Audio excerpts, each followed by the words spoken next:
Hello, everyone. If you like what I'm doing here, please consider subscribing, liking, and commenting. It would really help the channel out quite a bit. Thank you very much.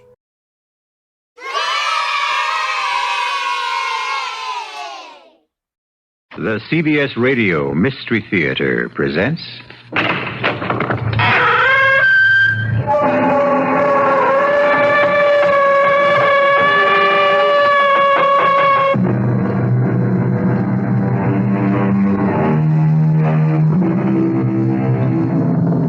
Come in. Welcome. I'm E.G. Marshall. 40 years ago in a newspaper interview, Clarence Darrow, the famous lawyer, said, "Everybody is a potential murderer. I've never killed anyone, but I frequently get satisfaction reading the obituary notices." Have you ever felt that way? Most of us have. We dream the supreme revenge. An enemy is alive one minute, dead the next. That's in a dream. No one except a person with a criminally twisted mind ever commits murder. But Alex Hunter found a way. Quite ingeniously, he turned frustration and jealousy into an instrument of death and got away with it. What's wrong, Alex? Is it Phyllis again? Yes, she's all wrong. Oh, dear. Such a beautiful young woman. I thought you were devoted to her. I became infatuated with her, but that's not love. Look, I'm 55, she's 33. Proud of her beauty, tantalizing to other men, demanding and, I fear, unfaithful. Older man, beautiful younger woman, and a second marriage that for me is unbearable. I'm very sorry. And it's until death us do part. Alex. Does that shock you, gentle Abby? Then allow me to put it more bluntly. I wish that Phyllis were dead.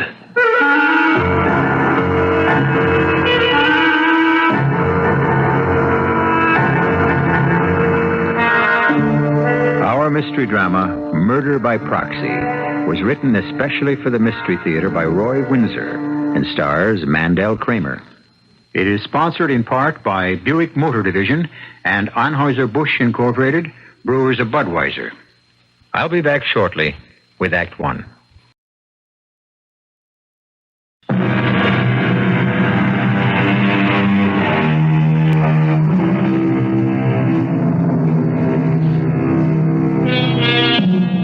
The old aphorism insists that marriage is made in heaven. Can it be unmade on a jumbo jet flying from Los Angeles to Chicago? Mr. Alexander Hunter, 55, is a prominent investment banker. He lives in Evanston, Illinois. 2 years ago, his first wife died. He married again, Phyllis Wilson, a divorcee. Phyllis is 33, physically beautiful and conscious of it, intelligent and opportunistic.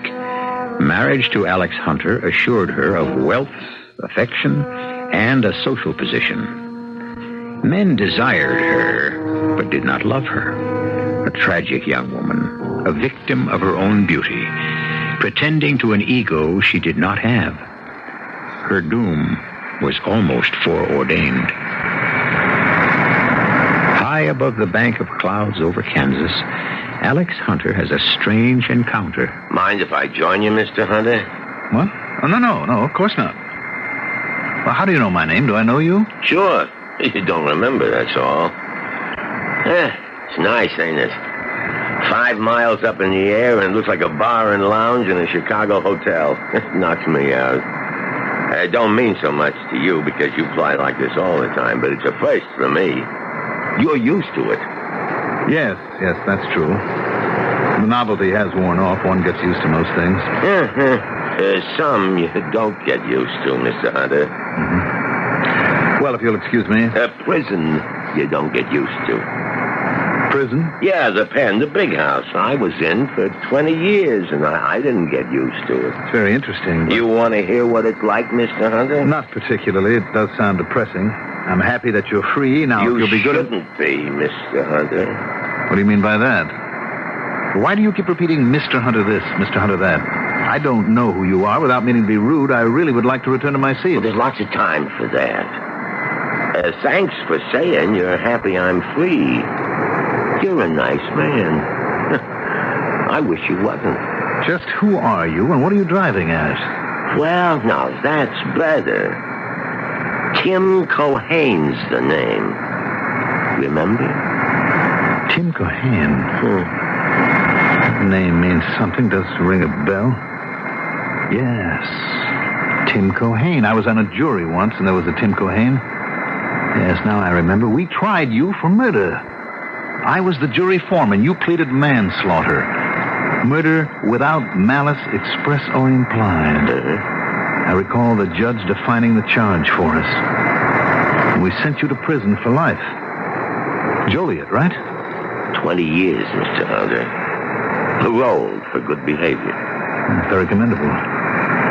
But it doesn't bring back the jeweler you shot when he found you robbing his store. Nick's done it. Well, before he died, the old man identified you as the man who shot him. It was Nick. So you kept insisting, but your fingerprints, Mr. Cohain. He shot the old man and dropped the gun.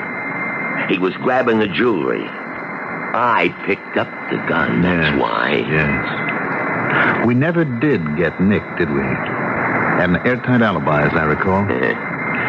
Well, it seems you've paid your penalty to society, and I wish you well. Oh, you're really cool, Mr. Hunter. 20 years in the can, remember? I rot in the pen for 20 years. My wife has to sell the bungalow. The kids run wild. She gets sick and can't get the kind of medical help she needs, and she dies. Oh. Who cares? Do you care she's dead and my kids are gone who knows where? No. It was just a day's work for you and the rest. The bum's guilty, sent him to the pen. And when the bum comes out, what's he come out to? Nothing. Might as well be dead. And you wish me well. I'm sorry about your wife and children. I was 28 when you cut off my life. A jury sentenced you, Mr. Cohain. You cut off your own life. A jury found you guilty of murder but settled for manslaughter and sent you to prison. Willfully or without malice express, you caused a death. And you've paid the penalty. You ain't paid, Mr. Hunter. Meaning what? I'm gonna kill you, Mr. Hunter. You are? Mm-hmm. You amaze me, Tim. May I call you Tim? We seem to have embarked on a very close relationship, haven't we? You are cool, Mr. Hunter. I didn't know if you'd yelled for help. And if I had? I'd shoot you dead on the spot. Uh-huh. And what about you? Me too. I got nothing to live for. What's to prevent me from reporting your threat to the captain? I'm sticking close to you, Mr. Hunter. That's why I flew first class. When we land, what if I point you out to the police? I'll be gone, and they'll think you're nuts. Mm-hmm. Yeah, you do have a point. Well, why don't you kill me now and get it over with? It's too easy. 20 years, Mr. Hunter. That's a long time to sweat it out. Now you sweat it out. For how long? A day, a week, I don't know. In the city, in your house. You know where I live? Sure. Evanston. Some house, and Mrs. Hunter. She's some dish. Yes. A beautiful woman. I'll miss her, Tim. I missed my wife, and now she's dead. I have no choice, I suppose. You know, I am quite rich. No, no choice. You're dead, Mr. Hunter. I see. And you selected me because I was foreman of that jury, is that right? Yeah. If I get away with knocking you off, I'll get as many of the others as I can before some cop gets me. So my days are numbered. You've been following me, Tim? Yeah, to L.A. and back.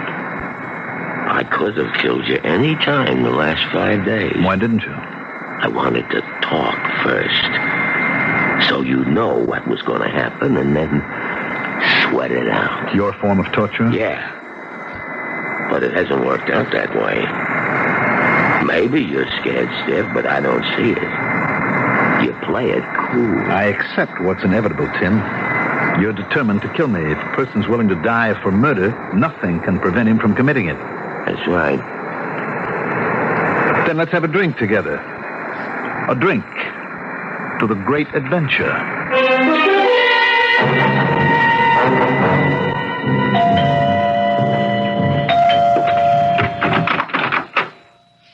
Oh, Jimmy. Mrs. Hunter? You fool. Well, aren't you going to invite me in? Oh, I know you are madly in love with me. Oh, I am I? You forget that I am Mrs. Alexander Hunter, a respectable housewife. And you're, well, what are you exactly? The public paramour? Not true. I have eyes only for you. And you. You are a fake Jimmy Marquette, but you are a reasonably attractive flirt. A flirt? And Me? Now look at you, standing there in a thin silk peignoir, luring even without makeup, a wicked look in your eyes. Oh, come on, Phyllis. Kid yourself, but don't try to kid me. Oh, I dare you to let me in. No, thank you. What if Alex walked in now and found you standing here ogling his wife? Oh, am I ever? Well, stop it. I have to get dressed for your party. Or have you come to say it's off? No, it's on. I wanted to make sure you'd be there. Well, that's flattering, I suppose. Yes, we'll be there.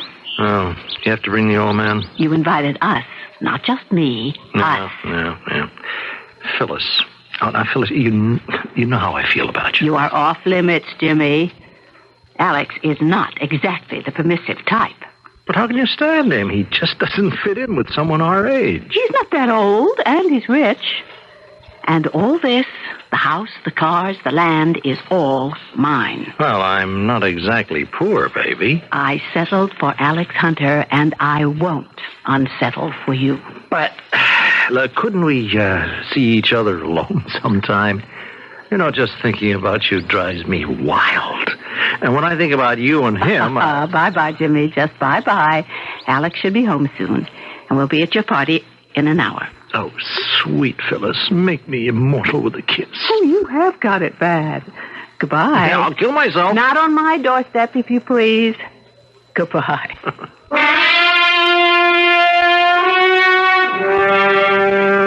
So, what do you think, Carl? You told this guy in the plane, this Mr. Hunter, you was going to knock him off? Yeah. Oh, Tim, come on, you lost your marbles. Hunter was foreman of the jury that sent me up. I'm going to kill him and the rest of the lousy 12. Oh, boy, listen to him. You haven't got a chance in a million. Timmy, baby, you just got out of the pen. You want to go back? No, and I ain't going back. I'm killing Hunter. If I get killed, it don't matter. You mean it, don't you? Yeah, and you're going to help me. Oh, Tim, I don't know. I don't like it. You don't have to like it. You drive your car and we stake out his house. I take care of him and you get me away from there. Oh, just like that, huh? You think this guy is dumb or something? He's got cops crawling all over his place. Oh, no, not this guy. Not Mr. Hunter. He's kind of weird. He said if a guy wants to murder another guy and doesn't care if he gets hit, then the guy who's going to be murdered ain't got a chance. Now, listen to me. You knock him off, you'll be running until they get you. You don't make sense. Pick me up at 10, Carl. It's a 45-minute drive to Evanston from here. Okay. Oh, but listen, Tim. No, this is it. I want to get it over with. 20 years in the pen, I begin to get even tonight. Phyllis, darling, I just got home from the coast. I've spent a rough couple of hours in the office, and I'm to go to a party? Why not? It'll do you good to relax with friends. Oh, come on. Friends, most of them are young enough to be my... What difference does that make? They're successful and they're interesting. And they drink too much and they paw over you. Oh, you're jealous. Well, yes, I find it offensive. Don't be stuffy. Is it stuffy to be offended when a slob like Jim Marquette ogles you and paws you and you let him? And just what do you mean by that? Please, Phil, let's not quarrel. I love you. I don't want to share you with... No one loves me. No one. No one ever has. Since I was 18, I knew what I did to men, and I knew what they wanted. But that wasn't love. And you are no different. You were in love with your first wife. And you want me to think that you're in love with me? Don't kid yourself, Alex. My blonde hair and my face and my long legs excite you. But you are not in love with me. I am. Are you coming along with me to Jimmy's party? No, I'm not. I loathe that leering ladies' man, and besides, I want to stay close to home. Phyllis, a man has threatened to kill me. What? And I expect that he will. I wanted to spend this night with you. Are you serious, Alex? A man is going to kill you? It's no joke. I want Won't you stay home with me? A man's going to kill you. Oh, don't be absurd. And don't scowl at me as if you'd like to kill me. Would you, my dear? Sometimes isn't that what you feel? Beautiful, flirtatious Phyllis, my wife with her bohemian friends. What if she were dead? End of jealousy, end of suffering, end of suspicions. Unfounded. You can say that with a straight face? You and Jimmy Marquette who... Believe what you want to, Alex. Send your imagined killer after me. You'd like that, wouldn't you? Alex? Sometimes you can almost read my thoughts, my dear.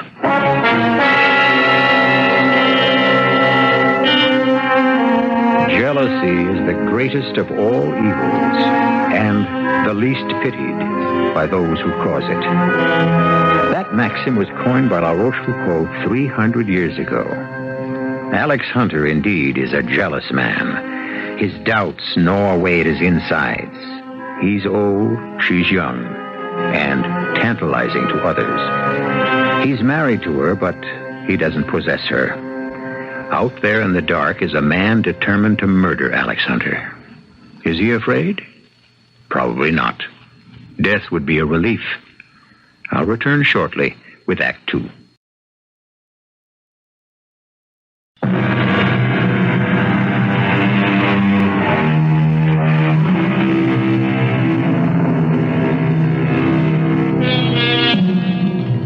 Years ago, Alex Hunter was foreman of a jury which sent Tim Cohain to prison for murder. During those 2 decades, Tim determined that when he was released, and he was, for good behavior, he would kill Hunter. An extraordinary vow. Impossible? Indeed not. Each of us at one time or another has said, I could kill you. We say it, but we seldom mean it literally. Phyllis, Alex Hunter's young and beautiful wife, has gone alone to Jimmy Marquette's party. It's now 8:30. Alex, I can't believe it's you speaking. You wish Phyllis dead? Hello, what's this? Alex, what nonsense have you been handing Abby? I suppose it does sound like nonsense, Len. Well, of course it is. Wishing Phyllis dead. Oh, lovers' quarrel. Blow over by morning. Tell us about your trip, Alex. He's serious, Lem. Nonsense. Which Phyllis dead? Striking girl. You're to be envied, old chap. Now, go home and make up. You know you're a tonic, Lim. I'm glad I'm good for something. Alex, you frighten me. You are serious, aren't you? If it will rub that expression of worry off your face, Abby, I assure you that I was only thinking aloud. Feeling aloud is more like it, but there are times when I would give anything not to have married Phyllis. Not to have lost friends my own age, like both of you. Not to have lost nights of sleep, not to have as my constant companion the old green-eyed monster of jealousy. It's quite a statement, Alex. You mean the marriage hasn't worked out, eh? In the last few months, it's fallen apart. Oh, I am sorry to hear that. I suppose it was to be expected. May and September marriages may work sometimes, but not for Phyllis and me. She's 22 years younger than I am, physically beautiful, but she's amoral. She really is. That's a very serious accusation, Alex. Abby, she's a hopeless flirt. Isn't that a dandy, old-fashioned word to apply to a woman? Are you sure you aren't being snuffy, Alex? Is she at home? She went to Jim Marquette's party out on Lakeshore Drive. I was invited, but I wanted to stay home. We quarreled. She drove over alone, and I stayed home, fixed a sandwich, went for a stroll. Your lights were on. Of course. I wish I could make a suggestion. Haven't got one. Oh, of course not. Well, my troubles will be past sooner than you expect. Divorce? No. Murder. What? Murder? Have you lost your mind? Alex, you couldn't. Oh, no, certainly not. I mean, my murder. Now, what are you talking about? Now, make sense, Alex. 20 years ago, I was foreman of a jury which sent a man named Tim Cohain to prison for murder. He was released after 20 years, and he's determined to murder me and the rest of the jury, and he will. His life means nothing to him. Well, how do you know all this? We had an interesting chat on the plane from Los Angeles. Totally mad. You and this convict chatted about his plan to murder you. You didn't have him arrested? I couldn't report him. He'd have shot me then and there, and then himself. Well, did you report this to the police? No. When a man's willing to die to commit murder, the police are helpless. Well, they could have picked him up. And charged him with what? Threatening me? He'd deny it. And who would believe my fantastic story? You've done nothing. There's nothing for me to do. And I don't really care that much, Abby. My life is barren. I have memories, but I haven't added to them since I married Phyllis. No, it's the most outlandish story I've ever heard. I won't believe any of it. I do, Lem. You think this convict is out here in Evans? I have no idea where he is. He spoke to me tonight when I left LaSalle Street. Just like that? Mm-hmm. He was very pleasant. Soon, Mr. Hunter, he said. It's a nightmare. Lem, call the police. No, please, Abby. Look, it will happen. Nothing can stop it. It's my life, my problem, and I won't involve others in it. If he kills me and he's killed, I may have saved 11 other lives. Good night. Alex, don't go. Good night. Lem, the police. Yes, right away.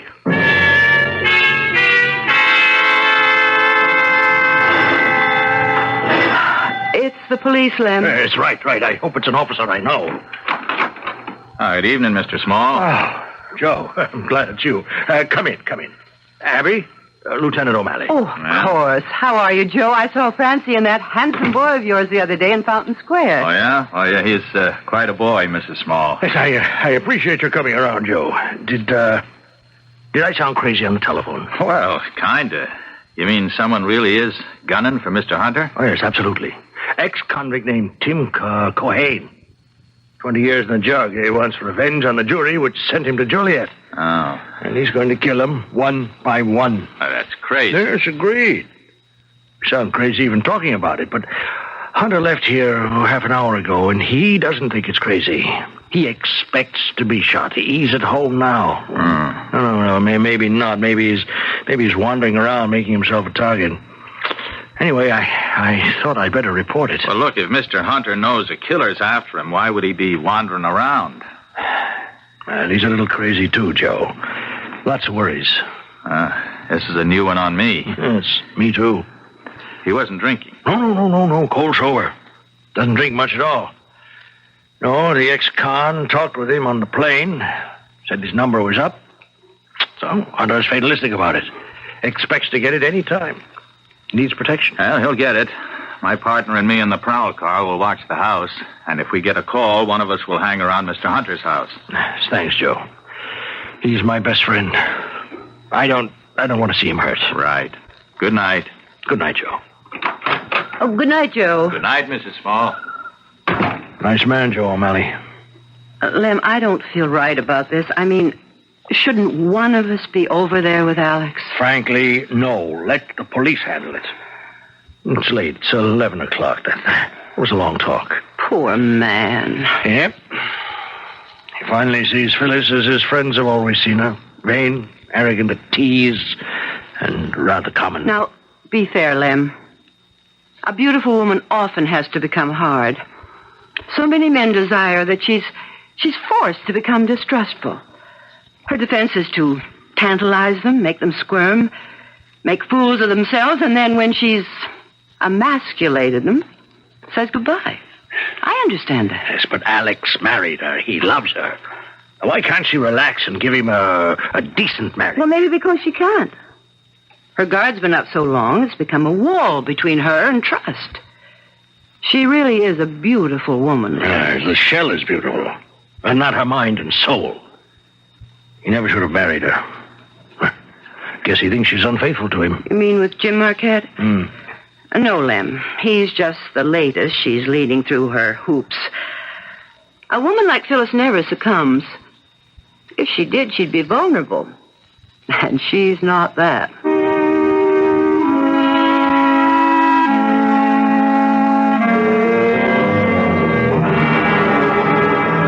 Hey, how long are we going to wait? We wait until Mr. Hunter comes home. He went out about 8:30. Well, you could have knocked him off then. I want to talk with him first. Look, I don't like hanging around like this, parked in some guy's driveway. What if he comes home? What's he going to think us parked in his driveway? We're turning around, that's all. Relax. Hey, there's a prowl car, Tim. Yeah? Stopping at Hunter's house. One cop is going up to the front door. Come on, let's get out of here. Get your shirt on, let's watch. He's coming back. Sure, nobody's home. The door's locked. What about the wife? The car's gone, Hunter's car. She's out someplace. See? Cops getting back into the prowl car and they're leaving. Now take it easy. Easy. How long we gonna hang around? Hey, look. Another car's pulling into Hunter's driveway. There's a guy and a woman. Is that Hunter? Don't be stupid. You know, he walked out of the house at 8:30. It's some guy bringing his wife home.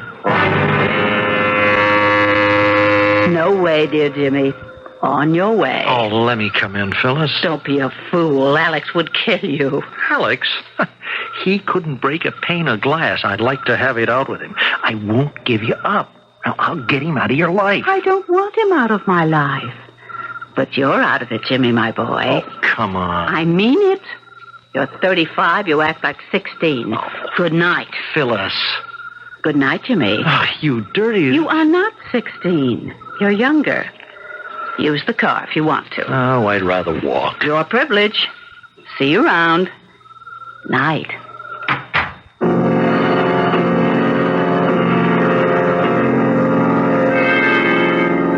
Hi, Mr. Hunter. What?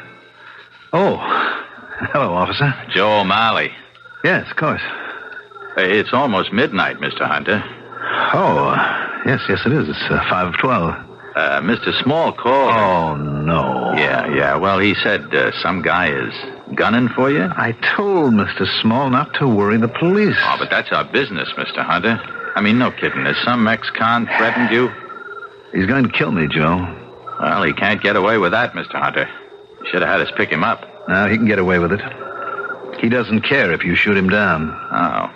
Well, can you describe him? We'll pick him up and just ship him out. He's clean. You couldn't charge him. Well, he said he was going to kill you. No, he'll deny that, and I can't prove it. I'll just have to work this out myself. You don't seem much worried, Mr. Hunter. And I don't much care what happens, Joe. Well, me and Mancuso will keep an eye on the house. Well, just don't frighten my wife. She'll be coming home from a party. Oh, she already did. Some guy dropped her off. Oh, I see. Well, thank you, Joe. Good night. Look, anyone prowls around here, we'll investigate. Good night.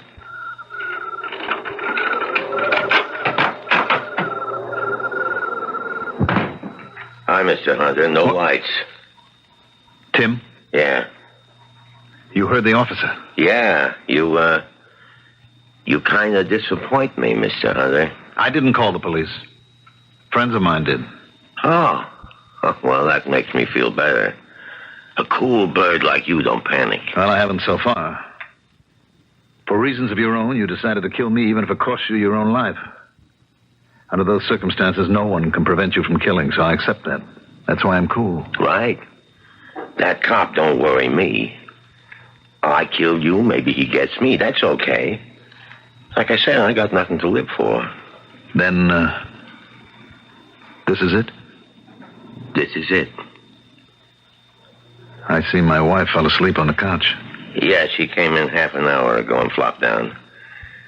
She's a beautiful woman, Mr. Hunter. Yes, she is beautiful. You were in the house when she came home? That's right. Alone? I'm alone. Oh, you mean her? Yes, Mrs. Hunter. Oh, some guy left her at the door. She gave him a brush. Then she came in the living room and called your name, Alex. And she twirled around and flopped down. Fell asleep half an hour ago. She drunk? Nah, feeling good, that's all. I did get that Jimmy out of your life, Mr. Hunter. What life? You said this is it, right? You're the first, Mr. Hunter. There's 12 of you. I'll get as many of you as I can. There won't be much noise. I'm sorry I've disappointed you, Tim. Like you, I don't care if I die. My only regret is leaving my beautiful wife. Now promise me that you won't harm her. She means more to me than life itself. Even if she wakes up and screams, promise me, Tim, that you won't hurt her. There's no finer woman on earth. You understand? You lost your own wife.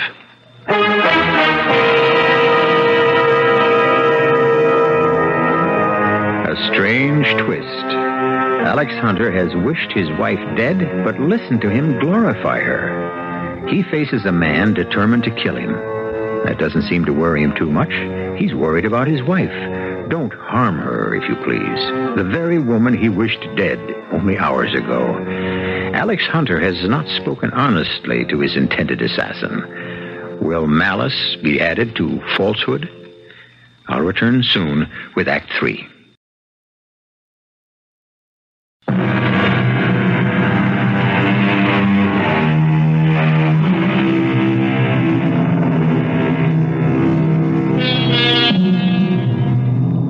Alex Hunter faces a gun in the hand of ex-convict Tim Cohain. The scene is the living room of Hunter's house in Evanston, Illinois. Mrs. Hunter is asleep on the couch. He dislikes his beautiful wife, and he suspects her of infidelity. Yes, he's just told the ex-convict, please, not to harm his wife. She means more to me than life itself. Hardly true. A lie, in fact. To what purpose? It's midnight, and as she predicted, Abby Small can't go to bed. I won't sleep until I know that Alex got through the night safely. I think I'll walk over there, walk past his house, take a look, see if the police have an eye on it. You want some fresh air? No, I'll stay home, Lem. If anything happened, it's too ghoulish for me. Right. Did you ever hear of such a situation? I still can't quite believe it. You know, I remember something from college. Revenge is a wild kind of justice and so on. Oh, yes. Revenge of wrong putteth the law out of office. Francis Bacon, I think. How did that jump into your head? This is Tim Cohain. He's out for revenge. He kills Hunter, and he does putteth the law out of office. Some word putteth makes sense, though. If Hunter's murdered, the law certainly is putteth out of office. It's flouted. That's funny. 1975. We think we're civilized, and a maniac gets loose and takes the law into his own hands and kills. And there is nothing the law can do about it. The man's arrested. No, not Cohain. Hunter told us Cohain is ready to die like a cobra going after a man. He kills a man. He doesn't think of being killed himself. He doesn't care. He'll strike without any thought of the consequences. Doesn't mind dying if he gets his revenge. Hunter's right. There is no defense against an assassin who is ready to die. Oh, poor Alex. He's got a death wish. Death could wring that woman's throat. What a fool he was to marry her. Do you remember Laura? Now, don't, Lem. She's gone. She was a splendid woman. Alex and Laura. Ideal couple. Dead now 3 years. Yes, I often think of her. And now, Phyllis. I'll walk over, Abby. I'll wait up. I'll boil some water for tea. Yes, good idea. I'll be home soon.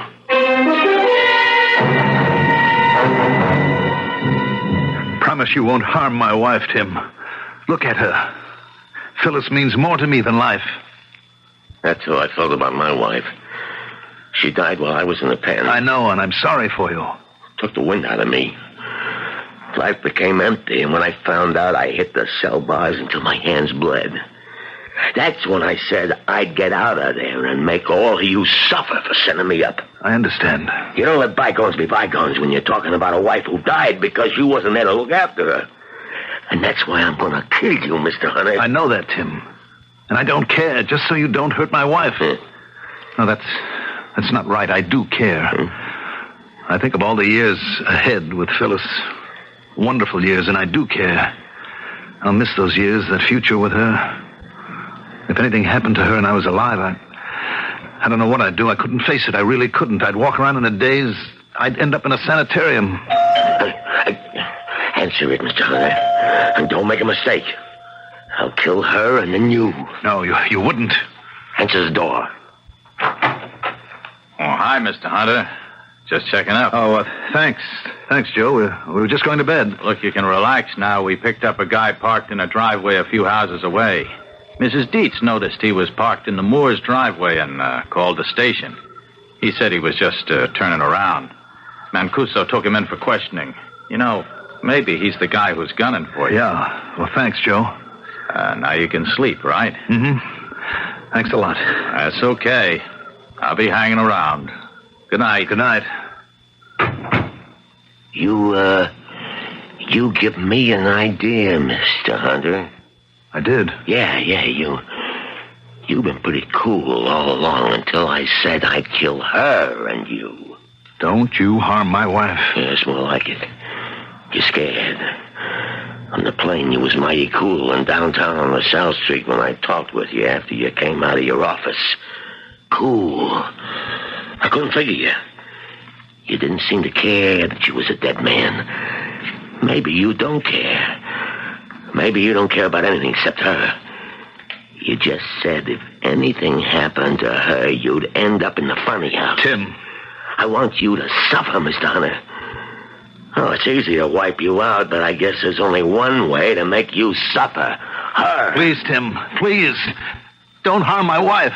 20 years in the pen, Mr. Hunter. I suffered until I was almost crazy. I want you to suffer, and I know how to make you suffer. Put down that gun. Alex. Hey, don't move, lady. Tim. Who is he? Tim, I don't care about me, but don't kill an innocent, defenseless woman. Kill? He is going to kill me? Yes, because then he'll suffer the way I've suffered. You're crazy. Now, listen, stay where you are. One move and you get it. Well, this is crazy. Who is that lunatic? He's a man I sent to prison years ago. He's out for revenge. If I kill you, he'll suffer as long as he lives. A wife means more to a man than anything he owns. He said that about me? Yes, I said it and I meant it. Life without you... Come off it, Alex. You're as crazy as he is. Me? I mean more to you than anything else? More than your money and the house and your stuffy friends and your square behavior? There is no love lost between me and my husband. Whatever your name is. Oh, no, lady. It won't work. Tim, please, lower that gun. You mean... Alex, you mean that he really intends to kill me, do you? Yeah. Why? Why? You murder me, you'll be doing him a favor. He hates me. He hates me because I'm alive and beautiful and he's not sure of me. No. He's jealous and it's eating him up. He doesn't want me. But he doesn't want anyone else to have me. Can't you understand that? He's got you brainwashed. No. I love my wife and I'd die for her. That is a lie. It's a lie. He loves only himself. He wishes me dead. Don't you understand? Good Lord, No. can't you feel that? No good. That's a nice try. The more you say what a rotten marriage you got, the more I admire you, the more I know how much he means to you. Tim, please, listen to reason. Murdering my wife or me or both of us, what happiness could that bring to you? If you kill us, you've signed your own death warrant. Tim, please don't do it. Let us live. Look, I'll help you, I promise. No. You've got a good life ahead of you yet, but once you pull that trigger, your life is ended too. I don't care. No! Tim, oh, my God. So long, Mr. Hunter. Police! Police! Help! I got him! I got him, Mr. Hunter. Is this the guy? Yes. Yes, that's the man, Tim Cohain. A dirty murderer. I'm glad he didn't get you. I'm not, Joe. I'm not. He murdered my wife.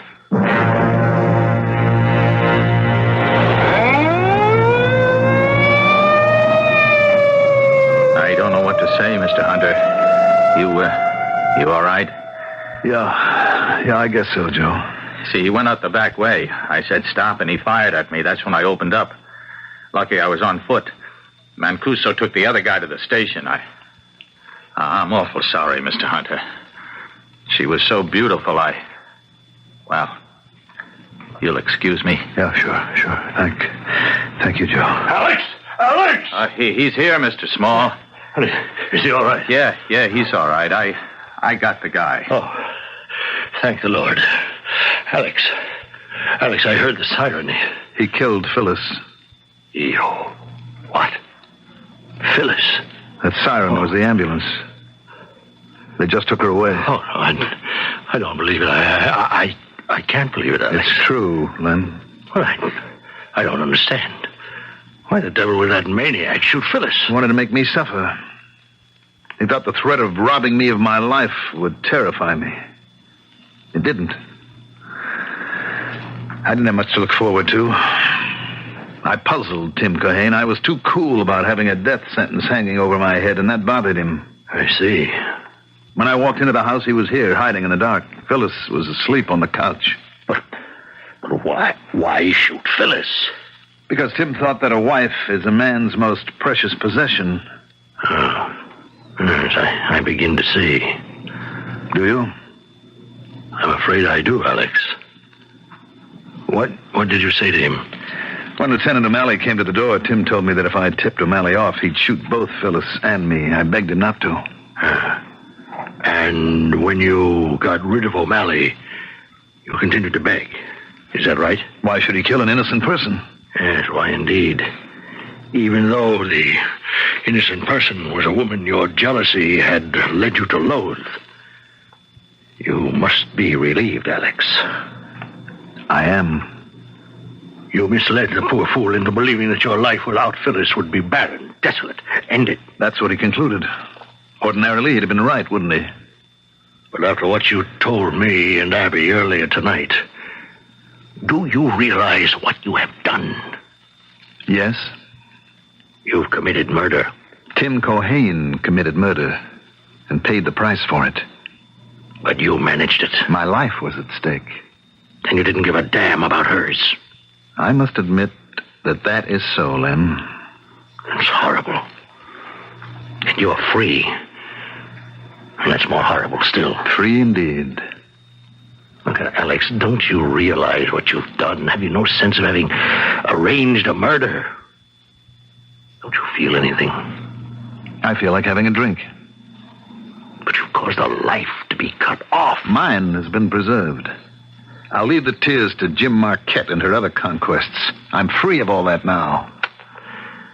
I am sorry for you, Alex. Don't be. I'll drink alone. And I'll toast Tim Cohain for giving me back my freedom and my sanity.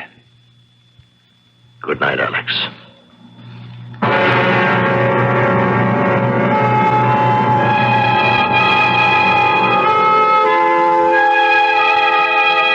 There is no witness so terrible, no accuser so potent as the conscience that dwells in every man's breast. Alex Hunter made an unfortunate marriage. His young wife, Phyllis, was almost too beautiful to be true. She died, indirectly murdered by her husband's would-be assassin. What about his conscience? I'll be back in a moment.